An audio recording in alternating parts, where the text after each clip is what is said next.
Welcome to another episode of I Like Where This Is Going. I'm your host, Dominique. In this episode, we are going to touch on a pretty difficult situation. Now, for the most part, I've been pretty transparent with everyone, but what a lot of people don't know is earlier this year, I had lost my brother, Neal. He was my older brother, and he was only in his 40s when he passed and died from unknown causes. We don't know what the real cause is, but we believe that it was a drug overdose. But I said that to say my brother, Neal, he was struggling with some difficult things in life, with some things and did not address them, or I believe he did not address them. I don't know what he was doing on his final days. As we were beginning to be a little bit closer, but we were not always that close. There's a pretty big age gap between him and I, but grief comes at you in different ways. And just through the process of his grief, or I should say through my process of grieving him, I really started to be more emotionally aware and wanted to get myself together spiritually, physically, mentally, emotionally, and figuring it out. What am I here for? What is my purpose? Really trying to get down to the nitty gritty. Because when you lose someone, it can do so many different things to you. Grief is one of those things where you can't really pinpoint how it's going to come out for you. You have to go through the process yourself. You can read many books, you can read articles, topics, and seminars, webinars, and you can have your PhD in grief or trauma. There will be some phases to it that are just undocumented, unheard of, because there is no right or wrong way to grieve. There is no one way to grieve. And for me, my grief during that process is I was able to shut all my emotions off up until the point where I wasn't. I was able to be a pillar in my family with our direct family, and just be able to be that standing ground that anybody can lean on. But I did let them know that use me while you can, because once I do start my grieving process, I'm going to need to do it in solitude. And I did. I did, for the most part, do my grieving in solitude. But what I'm realizing more recently is that I'm still in that grieving process. There was a lot of ugly things that happened during the time when we had lost my brother. And there was a lot of uncertainty. A lot of us did not get to say goodbye to him in a way that we would have. We had a going home ceremony for him, but we did not have a funeral where his body was present, even though his body was in the building with the children, with them being the legal next of kin. And they robbed us from that. And so it kind of put a pause on my grief process, I guess, because for me, that is how I process that that person is no longer there, being able to say goodbye to them in that way. And the way that my mind just clicks, okay, this is real. Just seeing them laying there in that casket. So I feel like that was an unfinished goodbye. And I had a period of uninterrupted grief. And I often tell people, like those close to me, that I've been dealing with interrupted grief for years. Like when I lost my father, even sometimes the loss of a relationship, you can grieve that. Like you don't have to necessarily lose someone to death to go through a grieving process. And I feel I've been in that ongoing state of constantly losing something or having to lose something. But losing a sibling is just a little bit different. I've never experienced that before. And even with losing a parent, it rips a hole in your heart. And I feel like our relationship was finally getting to the point where I was getting to understand him and he was getting to know me a little bit more. I mean, we grew up together in the same household, but with the age difference, we were never really able to know each other. And just being able to have him watch me grow up into the person that I am now, I guess that kind of gave him a different perspective of who his little sister is. And now, even going through different accomplishments, even though he wasn't always the first on the list to call when I did have something to accomplish, but it makes me think of what would he think if he found out that his little sis was doing these things that she's wanted to do, or going out there and taking risks and stepping out on faith, what would he say? What would he say in these type of things? And it's hurtful to think of that, because he should still be here. He should still be here, but he's not. So it's a little hard. And you try to talk to people about grief, and people either don't understand grief or they just are uncomfortable around grief. And I think it's kind of a little bit of both. There's like, when you're at work, they give you a couple of days off to grieve, and then it's just, okay, well, it's been 2 weeks. We need you to get back to work. And then your friends, they don't really know what to say unless they've been through this type of grief themselves. So they say, it'll be okay. Oh, you'll be fine. He wouldn't want you to be like this. You don't know what he wants. You didn't know him. You didn't know him how I know him. But it's just hard. And then he left us a little baby here. And man, he's so stinking cute. But it's hard because he'll never be able to know him. He'll never be able to get to hear some of the crazy things he used to say. Like, yeah, we were laughing at him, but sometimes we were laughing with him, because he would say some things that just doesn't really make sense. Like, we were asking him about like his genes and like DNA genes, and he was talking about like, I think it was like, you got your dad's genes. He's like, no, I bought these genes. It's like, what are you talking about? Like, we're talking about genetics and you're talking about Levi's.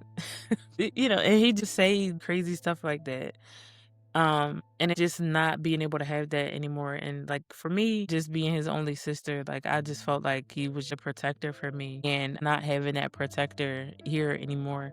I know he's probably somewhere watching over me, and it's hard to not have that person anymore and not have that person protecting me, and just knowing that I have that person there, that person that would never really cared about what other people think. Like, it was him. He was unapologetically him. And that's something that I strive to be, and that's something that I just never had the courage to do. And I'm learning that now at the age that I am, but how proud would he be, like, seeing me like that now, seeing me not be afraid to like be me and not really care if anyone is offended, or if anyone is like, saying anything bad about me. So what? This is what you want to do. This is what you love to do. Who cares what other people think? And that is who he was. He was him through and through. Nobody could ever take that away from him. And that's something that I'm going to always miss. But I have my memories that I have with him. I always have the little idiosyncrasies that he would say. Like, people don't really talk about grief often. And I feel like that is part of the healing process, is to be able to talk about grief, to be able to work it out with people. And I think that if anyone is like going through grief, no matter how long ago or how soon it was, I really urge people to get into some kind of grief group, because when he did pass, I put me and my children in a grief group, and it really helped me. It really helped my kids. It helped me to be able to have the conversations with my kids that you're not equipped for. Nobody prepares for having to explain to a 5-year-old that their uncle is no longer here. Nobody prepares you for that. You can prepare for everything. Of course, you have to get life insurance and prepare for that, but nobody prepares you for those conversations for when you have children. You have to explain that to them. Yes, you're grieving, but there's also a little one that is having these big emotions, and they don't really know how to process these big emotions. So you have to have those conversations with them. You have to be honest with them, because kids are resilient. If they see you going through something, if they see you pushing forward, that will be the encouragement that they need to push forward. If they see you crying, they will know that that's okay, because this is something that is appropriate. Crying is an appropriate emotion for when you're dealing with grief. Jesus even cried. So it's an appropriate emotion for that. So letting those children see those healthy emotions, that is okay. So when you're losing someone, don't think that you have to hide that from the kids, because allowing them to be part of that process, that is you humanizing them. You are showing them that, yes, This is something that is very terrible that happened.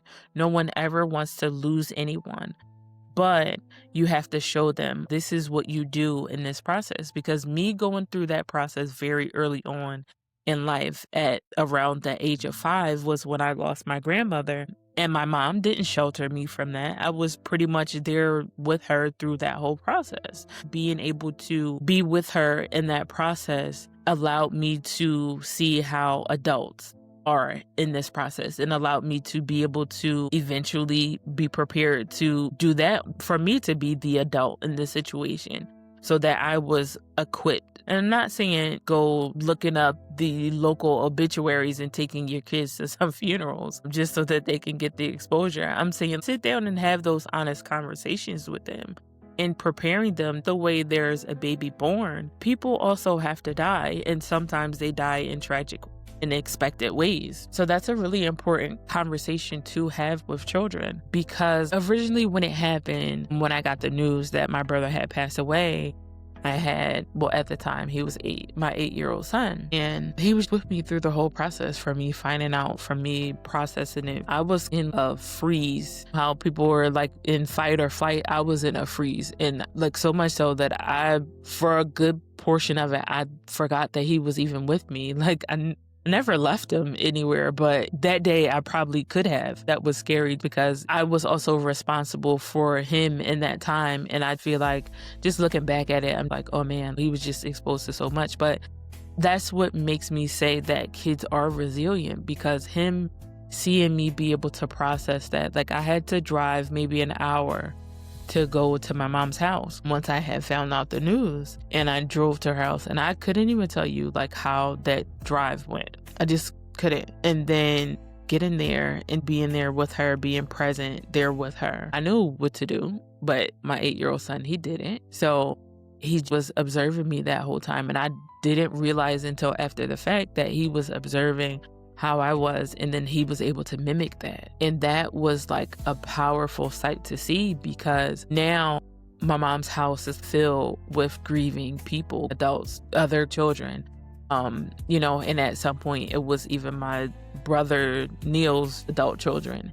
And we're all in there grieving, and he's like basically ministering to us. He's like consoling us and giving us kind words and basically preaching to us. This 8-year-old baby is preaching to us. And I'm like, what is happening right now? Like, is this a fever dream? And it really let me know that, hey, you're an all right mom, because you raised a child who is this emotionally aware, this emotionally equipped to be able to help grown people process their grief. And that is because he had also gone through grief therapy for losing his great grandmother. I made it my point to put him in grief therapy because that was pretty much the first loss that he had experienced in his life, and him not really being able to process that because, again, he's 8. So it's like he doesn't know how to process. He's just sad that person is no longer with him. They shared the same birthday. So that was something that kind of broke his yearly tradition to go see his great grandmother on his birthday. So now he had to create a new tradition. He did create a new tradition. I did help him to figure out something that he could do with his dad on his birthday, so that way they can do that in remembrance of her. And I had not realized how much he was paying attention. You give them the roadmap, but you don't know if they'll be able to implement that when it is time. And that was him being able to implement that when it was time for him to jump like right into the lane with me. He just, like how you merge into traffic, like it was a beautiful merge.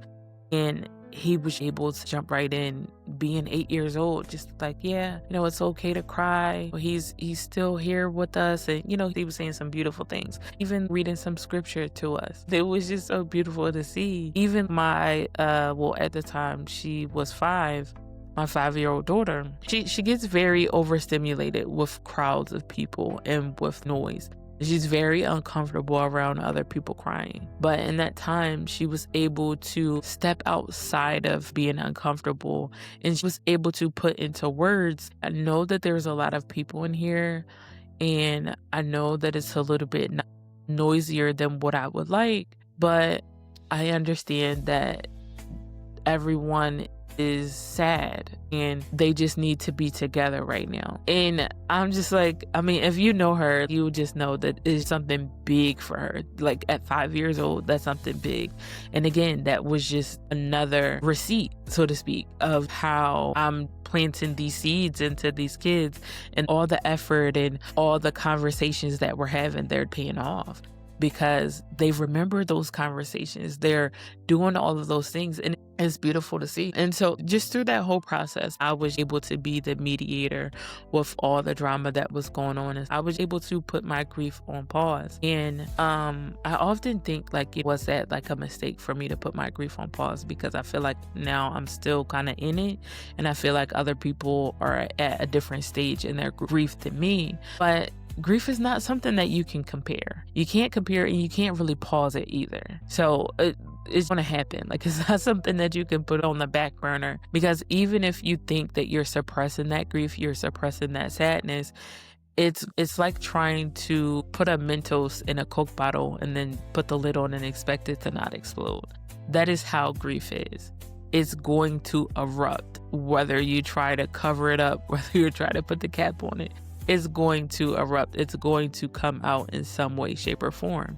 So that is why you have these textbook different stages of grief, because those are the possibilities that can happen, but there is no order in which you go through those things. So for me, I was stuck in denial, and I'm like, around everybody every day, we're together and we're having meals, and I'm looking at everybody feeling sorry for them, because I'm like, you guys are sad, but he's going to come walking through that door any minute. And I wasn't accepting it. I just wasn't accepting that he was gone. You guys can be sad, you guys can cry, you can do whatever it is that you want to do, but my brother's going to come walking through that door, because one thing he won't do is miss a family gathering. He might be late. He might be really, really late, but he's not going to miss a family gathering, especially one in his honor. You guys must not know Neal, because if anybody's having a party for him, he's going to show up. So I'm like, okay, you guys are crazy. You save your tears for when you need them, but right now is not a time where you need them. I was in denial for a long time, but then I started to go through those other quote unquote steps. And I was always in a state of grief. Like, there was never like really one time or another where I wasn't stuck in grief. I've just been in it for so long, always having to lose something. I want to kind of go back to something. So during that time, part of my grief process and how I pretty much process everything is I write it down. I work through it that way. And I wrote a book. I wrote a book during that time. Now, I want to say this. I was not sleeping. I know it's very unhealthy, but I was not sleeping. I would probably get maybe like 1 or 2 hours of sleep, just because I was just afraid to go to sleep. I was afraid to go to sleep at that time. I felt maybe if I went to sleep, maybe I would not have woken up, because we did not know what had happened around the time of his death. So a lot of it was unknown. So at that time, we just believed that he went to sleep and never woke up. But then as more the people who were around him around those days, those hours leading up to his death, then it became clear to us that it was very possible that it was a drug overdose. But just in that time, I just was afraid to go to sleep. I was not sleeping. Probably wasn't really eating much, but I do know that I did make sure that my mom got some rest. I did make sure that my mom ate. We were surrounded by people pouring love into us every single day. Somebody was bringing food over to my mom's house. So there was never a time where we had to pick up a pot or a pan. It was so much food to where I didn't have anywhere to put it. And I joked about that, and one of my mom's very good friends, she helped us through this whole process, and she helped us. She's such a beautiful person. She helped us through this process, and like me joking, and I'm like, I'm going to need a new refrigerator. And she gave me a new refrigerator to put all the excess food in it. And there's more to that story, but still, there was that much food that we literally needed another refrigerator. Between the one that was at my house and the one that was at my mom's house, we needed another refrigerator to put all the food in, which had people pouring in love from all over, from workplaces, friends, families, church families. People were pouring in love all over. But, even with that love, even with the brightest light, there's going to be a little darkness. So, we did have some darkness seep in. We had a situation where I invited evil in, and they tried to ruin what was a very beautiful moment, a very touching moment. And you could just see the atmosphere in the room shift when it happened. And when I say I invited the evil in, meaning I literally opened the door for the evilness to come inside of my mother's house. So, and I thought that I was doing the right thing at the time, that I was allowing that person to be invited in to be a part of that situation, because they were a very big part of that. But sometimes when you're dealing with people who are unhealed and just emotionally unstable, even grief won't fix that. That is what we were dealing with. We were dealing with a weakness or an evilness far deeper than flesh. We were dealing with some spiritual iniquities during that time. And, I guess we kind of still are, because it's still very much the thing that hangs over us, the thing that we are very resentful over, not being able to say goodbye to our loved one the way that any normal family should have. So anyway, during that time, I did write a book. It was just me processing the whole grief of it. But it was basically about processing interrupted grief, some things that I even shared with my grief group. So people close to me, they know about it. But defining interrupted grief. So the concept of interrupted grief is it happens when the natural grieving process is incomplete or disrupted. The causes of interrupted grief can be unresolved issues like unresolved family issues, just disputes in the family, denial, or external circumstances often causes grief to be interrupted. It's important to recognize that your grief has been interrupted, so that way you can address the lingering emotions and pains so that you can be able to heal in the long run. So I also want to go back to the thought where I said in the beginning that not every grief is going to be the loss or the death of a person. So there are types of non-death related losses. So that can be breakups that involve emotional separation and loss of companionship, deeply affecting personal well-being. More so recently, I dealt with a really bad breakup.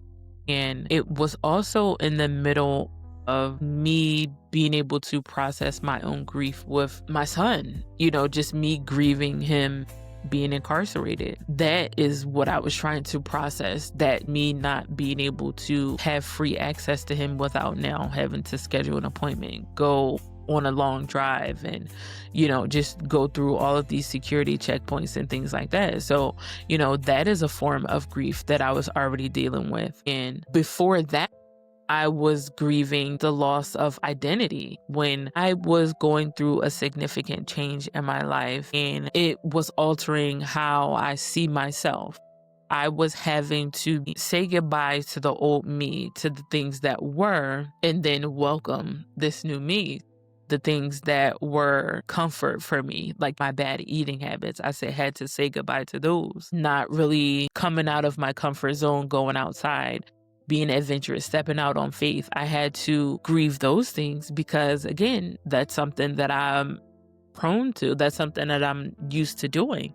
So I was already going through these other stages of grief and already trying to process these things, and going back to grieving my brother, the loss of identity, the grieving my son being in prison, and now grieving this relationship that we want different things in life. And the things that I value are not the things that they value. And one of the things that I value is me. They did not value me. They did not value that I am an individual, that I am more than I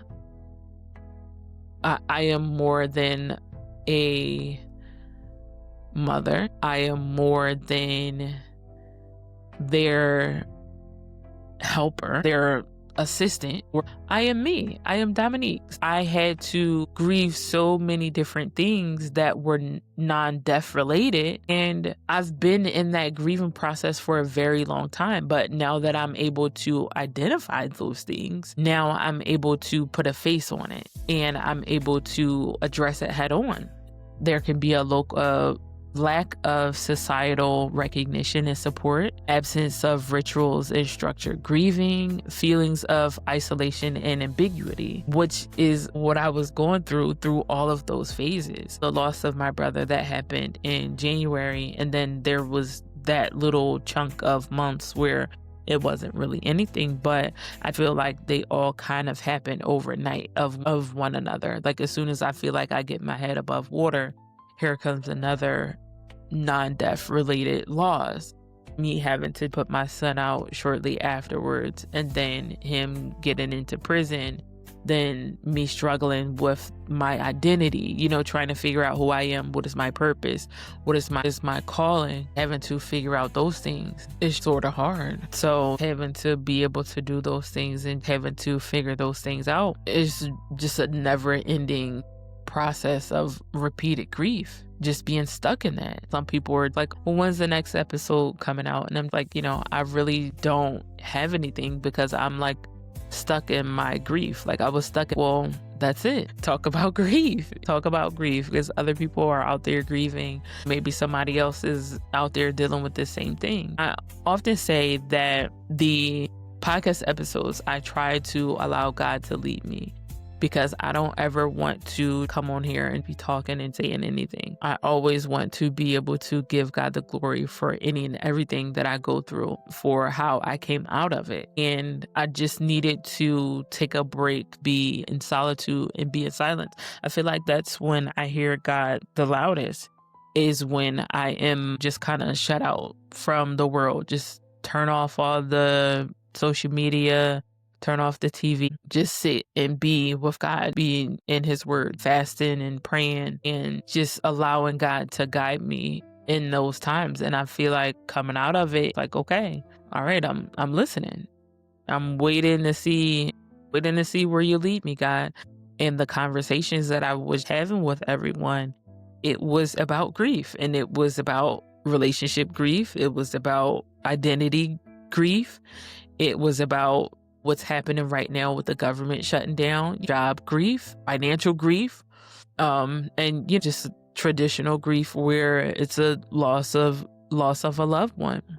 I did start the Hope Space series on here, where I have the discussion topics where we break down something once a week. I did start that, but then inside of that, when I was basically campaigning and trying to build that community, I also found this other group of women on TikTok. There was this TikTok trend. I want to make friends, but I live in this area. So you drop a little pin of the area that you live in, and then everybody comments and follow each other on TikTok. But this went a little bit further than TikTok, where this beautiful young lady, so Missy, she created this group chat on this app called GroupMe. And I had never heard of this app called GroupMe before, but other people use it for like many different things. The very first weekend that I was on it, we went out to brunch. They've done a picnic, and there's been constant words of encouragement, just nothing but loving on each other. Just this group of women from all different walks of life,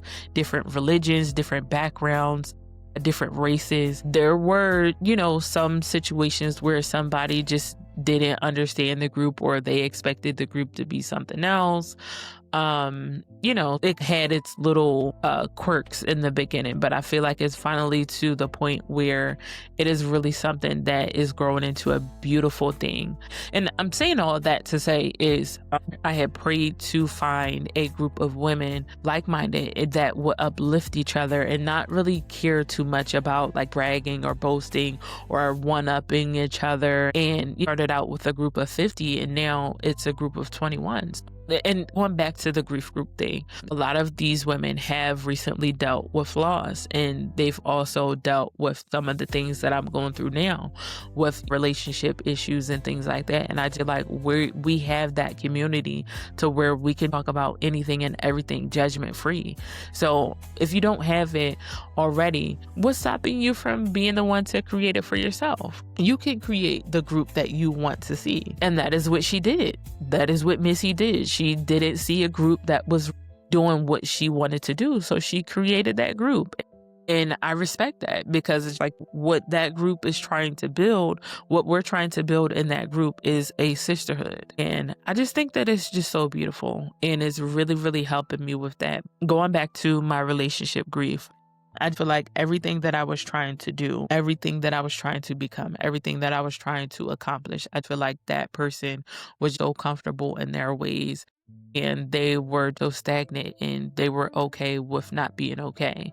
And I no longer wanted that for myself. And when every time I try to improve myself, that person feels threatened. And I'm realizing now that a lot of it, I always try to blame on depression.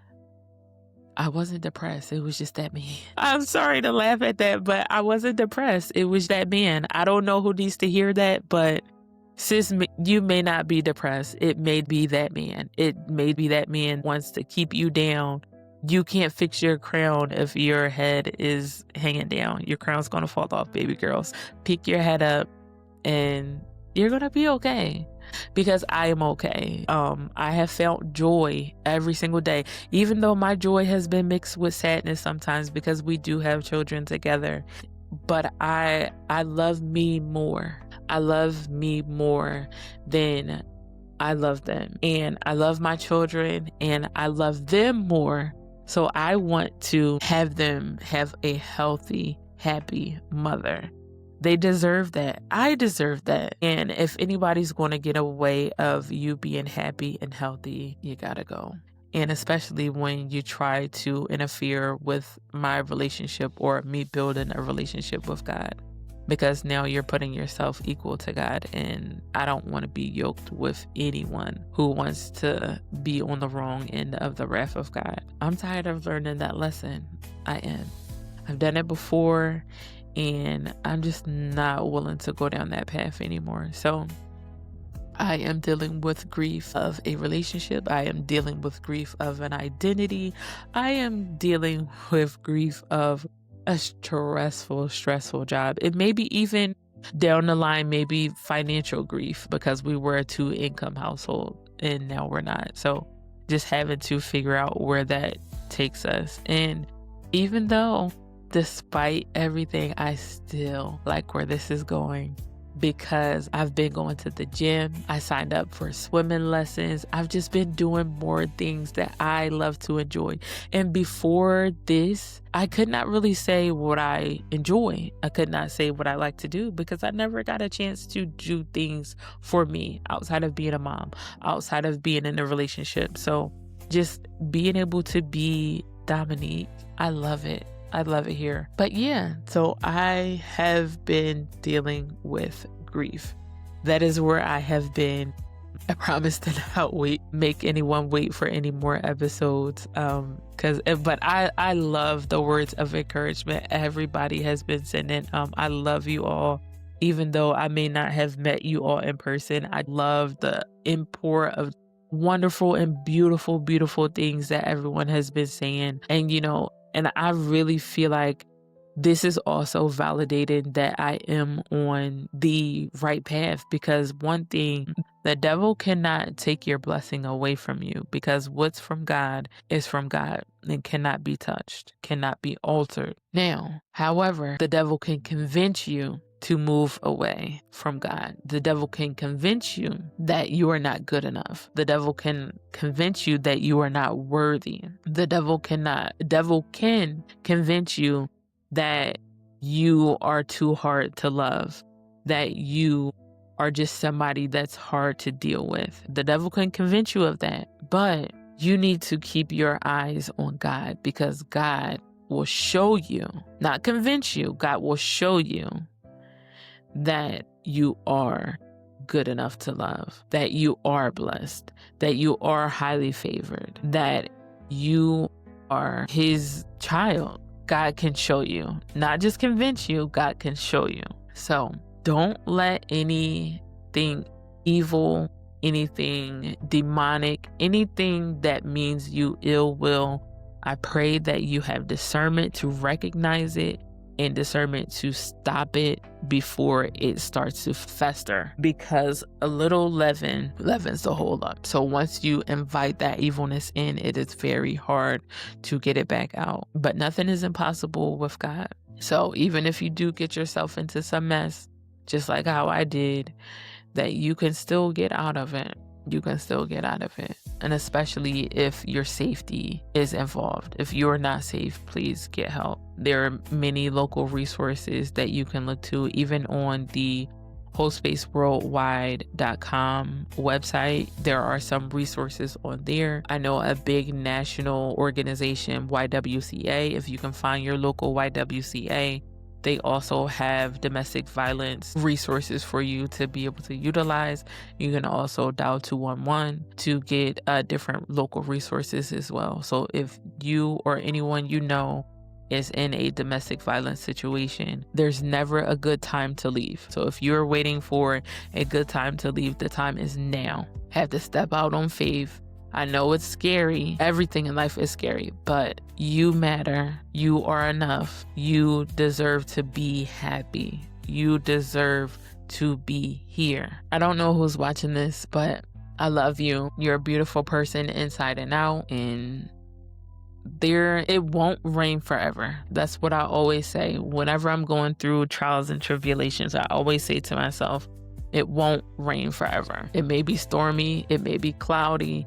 It may look bleak right now, but it can't rain forever. That is God's promise to us. And I mean that literally and figuratively, that whenever you are struggling, whatever it is that you're battling, if it's grief, it's a relationship, if it's finding yourself, finding your identity, if it's financial issues or any of other life circumstances, that whenever you forget who you are, just look to the sky. Look to the sky. And also too, find a community near you. If it's Hope Spaces, that community that you want to try out, you can definitely visit the website. You can even, whatever you're watching this on, you can leave a message in the comment, no matter what platform this is. I'm always checking the comments, and even on the websites, I check the email that's listed on there every day just to see if anybody is reaching out. If you just want somebody to talk to, more than likely I'm up. Just leave an email, leave a message. If you just need some words of encouragement, if you just need somebody to just be a listening ear, I can be that. Your emotions are valid and you deserve to be here. No matter what anyone thinks, that you're damaged, you're whatever, you're none of those things. They are just projecting. They're projecting their views on you. Their words don't belong to you. It just doesn't. So going back to grief is not a one-way street. There is no map to grief. Grief is so unpredictable. But the point is just to allow yourself to be in whatever stage of grief you're in. Allow yourself to be in that. And if you're someone who journals, journal. Write about it. If you have a safe person that you go to talk to them about it. Just say, hey, I don't need you to say anything. I just need you to listen. I just need to say this. Your emotions are valid. You need to heal. It is not okay to push those emotions, those feelings down, but it is okay to feel those feelings. And even if you don't know what feeling it is, even if you can't identify that feeling, okay, let's start processing one at a time. Let's start processing that. Is it sadness that you feel? Are you angry? Are you happy? Do you feel joy? And do you feel all of those things all at once? Because that is okay. Because like I said, I feel sadness and I feel joy all at once. Joy for my future because I am finally free to be happy, to heal the way that I need to be healed to process my trauma and to process my grief and to find out who I am as an individual, because I've always been someone to someone. And right now I just need to I can't stop being a mom. I just can't stop being that. But right now I just need to be Dominique. I just need to be Dominique, and I need to not have to fit in someone else's box. I just need to no longer do that right now. But yeah, just talk. I feel joy that I will be able to heal the way that I need to heal and work on the things that I need to work on and not have any distractions or any interruptions. But I feel sad because, again, now my children do no longer have a 2-parent household. I feel for them for that, but I can pray for them. I have to give it to God. I have no control over that. I can't control what anyone does or the lack thereof. I can't do anything about that, but I have them in therapy. I'm going to therapy. I can only hope that I have the resources and the tools available to them so that they can learn how to process that and they can feel comfortable about voicing how they feel, so they know that their emotions are valid and so that they can begin healing, because it is still very early in the process. But it is also, it's amazing. Like I said, kids are very, very resilient and they will talk to you if you listen. And I feel sorry for the people who do not have conversations with children, because children are some of the most insightful, funny, hilarious people. But they will also drop some gems on you to where you're like, I didn't think of it like that. Because the mind of a child is a precious gift. Thank you for tuning in to this episode of I Like Where This Is Going, where we discuss grief. I am going to provide some links also for some different resources as well, because I don't want to leave you guys hanging if you are dealing with any of those situations that I mentioned. I want you to know that there are resources out there for you. And that is the whole point of me creating Hope Space as well. And then the podcast, I Like Where This Is Going, is like a child of Hope Space. So Hope Space came first, and then the podcast was just born out of just the love of wanting to be more of an immediate help for those people who couldn't make it to those weekly meetings. I know everyone has a busy life and you can't be at a set place at a set time. And I understand that and I respect that, because sometimes even the weekly meetings weren't compatible with my schedule or how my schedule changed. If there's anything that you want me to touch on, or again, if you just want to talk, I am free to just message me and we can process any of that. But until next time, take care and go with God.